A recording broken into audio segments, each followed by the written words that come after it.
Good morning and namaste to all the Vivians and guests present here today. My name is Dhruv of class 10 and today I'll be presenting an analytical representation of the story Daksha, titled The Sacrifice of Ego. Now, before I begin with the analysis, I would like to shortly summarize the entire story so that I can provide clear context of the topic. Next slide.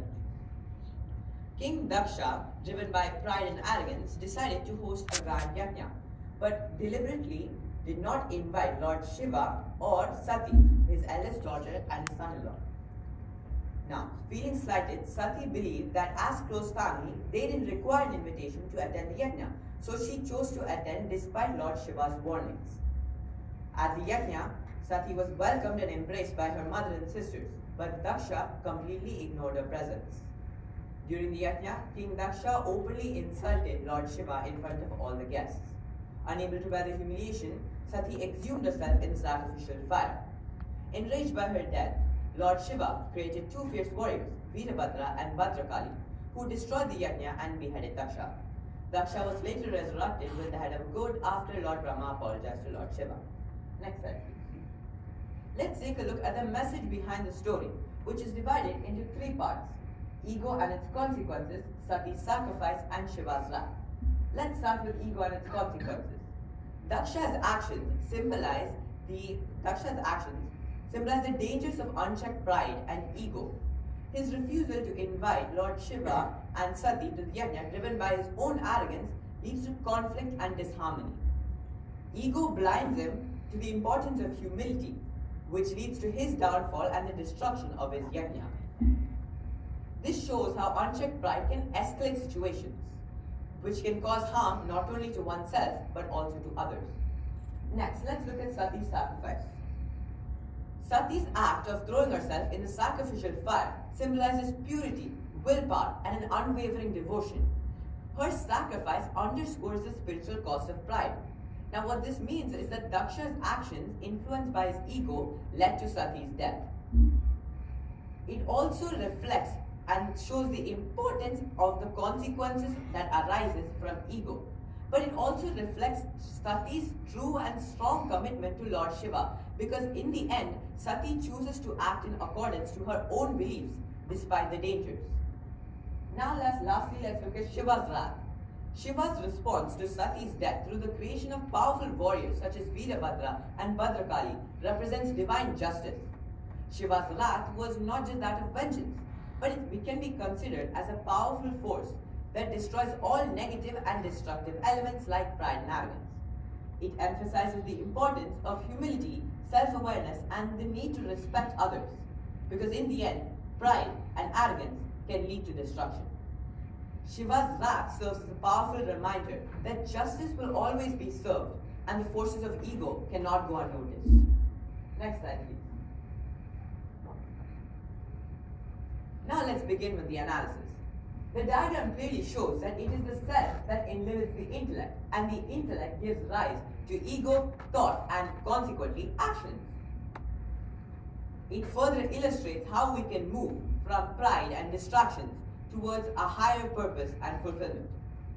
The ego acts as a link between thought and action, but it often disrupts the balance. When ego completely takes over, it leads to pride, arrogance, and selfish decisions, which create distractions that block personal growth.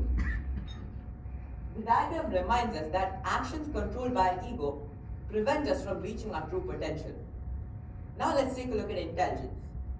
There are three fundamental types of intelligence that we all possess as humans. That is of creative intelligence, productive intelligence, and the intelligence that helps us enrich ourselves and others. Breaking down the parts of intelligence, we'll see how each one shapes our thinking. Daksha, linked with basic intellectual abilities, is limited by his pride, which shows that ego can cloud our judgment. Prasuti, who is Daksha's wife and Sati's mother, represents the ability to think and reflect deeply, while Sati represents the willpower and determination to act. Supporting to this, we can also say that Brahma represents creative energy, which helps us come up with new ideas. Vishnu stands for productive energy, which brings stability and progress. And Shiva represents the energy for judgment, which guides us to make better choices in life. Together, these energies help us to think clearly and act with purpose. Supporting these are Nandi, which is the mind's capacity to focus, Veerabhadra, who represents the strength to sticking to the right path, and Bhadrakali, who represents the clarity in knowing right from wrong. These qualities provide us with the tools we need to handle challenges in life. The diagram also points to the cloud of distractions, that is, pride, arrogance, and seeking pleasure, which create distractions that block spiritual growth. Now, Sage Brigu, symbolizing pride, blinds our thinking, which leads to us being more arrogant. Sage Bhaga, showing anger, makes us act more impulsively. And Sage Pushan represents the desire for pleasure, which traps us in something we call short-term happiness. Short-term happiness is basically happiness that lasts for a short period of time, which is usually followed by an extended period of suffering. Now, next slide please. Lastly, the head of the sheep, a symbol of purity, politeness and humility, contrasts with Daksha's pride. Now, Daksha was given this head for two specific reasons. The first reason was because when Veerabhadra had beheaded Daksha, his head was thrown into the sacrificial fire, which meant that it was no longer recoverable. And the second reason was why this specific head of the sheep was chosen as Daksha's new head. And the reason for this, as mentioned before, is because this head represents humility, which meant that Lord Shiva wanted to humble King Daksha. This also reminds us that letting go of our ego and practicing humility is the key to true success and growth. This balance of elements teaches us valuable lessons about life itself. The story of Daksha teaches us to overcome our ego, focus on the good qualities, and to grow both spiritually and personally. Next slide, please. Now I'll be sharing a few strategies that we can all implement into our daily lives to help us grow both spiritually and personally. Starting with overcoming our ego. Now, this first step is most likely going to be the hardest step for many of us, because whether we like it or not, our ego is involved in every single one of our decisions, regardless of whether how small or big they are. But there are ways we can limit and restrict our ego from fully negatively impacting our decision and thoughts. And to do this, we can practice humility. To practice humility, we need to recognize our limitations or know your weakness. What that means?